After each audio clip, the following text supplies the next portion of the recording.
हर शक्ति की एक उत्पत्ति होती है, हर श्राप की एक शुरुआत और हर वीर की यात्रा एक अधूरी प्रतिज्ञा से जन्म लेती है। लेकिन यह कहानी सिर्फ वीरता की नहीं, कर्म के बंधन की भी है। कथा आरंभ होती है महर्षि कश्यप से, सृष्टि के जनक पूजनीय प्रजापति, जिनकी दो पत्नियां थीं, विनता बड़ी और संयमी, कद्रू छोटी लेकिन महत्वाकांक्षी। दोनों बहनें थीं दक्ष प्रजापति की पुत्रियां और दोनों ही अपने पति की सेवा में तल्लीन थीं। ऋषि कश्यप इनकी भक्ति से अत्यंत प्रसन्न हुए और उन्होंने उन्हें वरदान देने की घोषणा की। कद्रू ने मांगा 1000 पराक्रमी पुत्र जो सर्पों के रूप में पृथ्वी पर राज करे।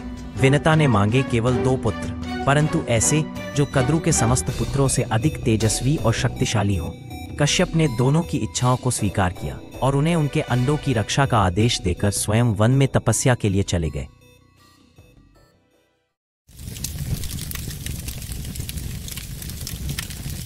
समय बीता। 500 वर्षों के बाद कद्रू के 1000 अंडों से सर्परूपी पुत्र जन्मे, शेष, वासुकी, तक्षक जैसे महान नाग। यही वे नाग हैं जिनकी संतानें आज भी पौराणिक कथाओं में जीवित है, रूप बदलने वाले, अमरता और विष दोनों के स्वामी। परंतु विनता के अंडे अब भी शांत थे। वो प्रतीक्षा से थक चुकी थी और धीरे धीरे ईर्ष्या उसे घेरने लगी। कद्रू की संतानें फलती फूलती जा रही थीं। विनता की कोख अब प्रतीक्षा का बोझ बन गई थी। फिर एक दिन अधीर होकर उसने एक अंडा समय से पहले तोड़ दिया। अंडे से निकला एक अधूरा पुत्र, जिसका आधा शरीर विकसित था, आधा नहीं। वो था अरुण। अपने अपूर्ण रूप से क्रोधित होकर उसने अपनी माँ को श्राप दे डाला। माँ, तू अधीर थी और तेरी यह अधीरता तुझे दासी बना देगी।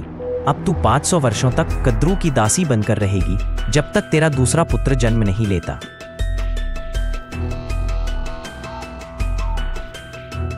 अरुण सूर्य देव का सारथी बना। प्रभात की लालिमा उसी का स्वरूप मानी गई। लेकिन विनता अब श्राप से बंधी हुई थी।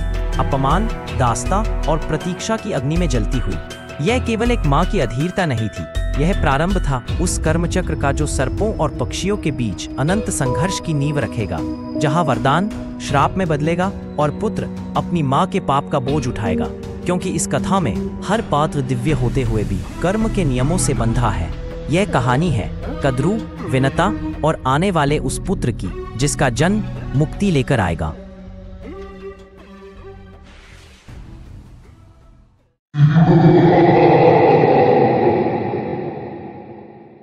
500 वर्षों की प्रतीक्षा के बाद विनता का दूसरा अंडा फूटा। उसमें से प्रकट हुआ गरुड़, तेजस्वी, विराट, इतना दिव्य कि देवताओं ने भ्रमवश उसे अग्निदेव समझ लिया। उसकी ज्वाला इतनी प्रखर थी कि स्वर्ग ने उससे विनम्र निवेदन किया, अपना तेज मंद करो हे पक्षीराज।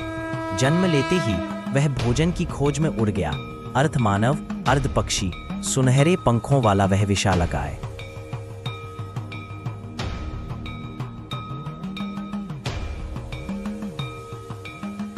परंतु यहाँ छिपा था विष का बीज, कद्रू का छल। जब समुद्र मंथन से प्रकट हुआ उच्चैश्रवा, 7 मुख वाला दिव्य अश्व, कद्रू बोली, उसकी पूंछ काली है। विनता ने सत्य कहा, श्वेत है संपूर्ण अंग। शर्त लगी, हारने वाला बनेगा दास। तब कद्रू ने रची कुटिल योजना। अपने नागपुत्रों को आदेश दिया, लिपट जाओ घोड़े की पूंछ से, काली मां का भ्रम जगाओ। स्मरण रखो, ये केवल शर्त नहीं थी, ये था धर्म के साथ खिलवाड़। कद्रू का छल बना गरुड़ के क्रोध का औचित्य। अमृत की खोज अब मुक्ति का यज्ञ बनी। नागों का अहंकार ही उनके विनाश का बीज था, क्योंकि कर्म का फल अटल होता है। छल की जड़ें ही काट देती है वंश की शाखाएं।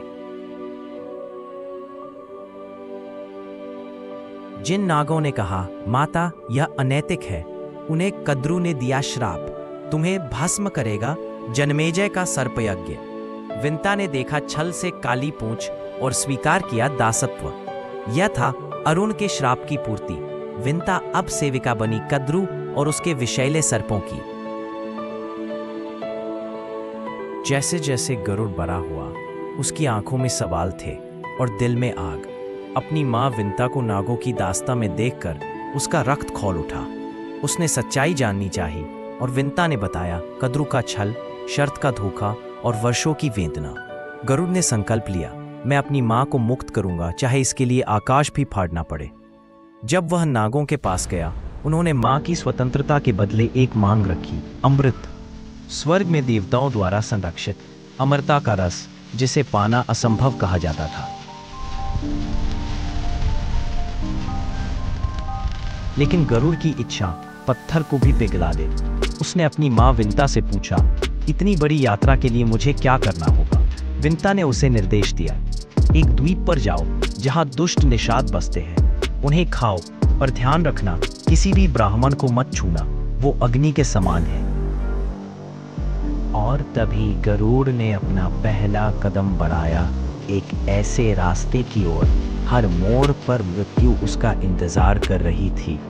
लेकिन क्या वो जानता था कि जिन निषादों को वह निगलेगा, उनमें छिपा है एक ऐसा रहस्य जो उसकी नियति को बदल सकता है? क्या वो पहचान पाएगा ब्राह्मण और ब्रह्म रूपी छलावे में फर्क? और क्या अमृत की खोज सिर्फ उसकी मां की मुक्ति तक सीमित है, या इसके पीछे छिपा है देवताओं का एक बड़ा भय, एक पुत्र, एक योद्धा, या कुछ और? गरुड़ की असली परीक्षा अब शुरू होती है।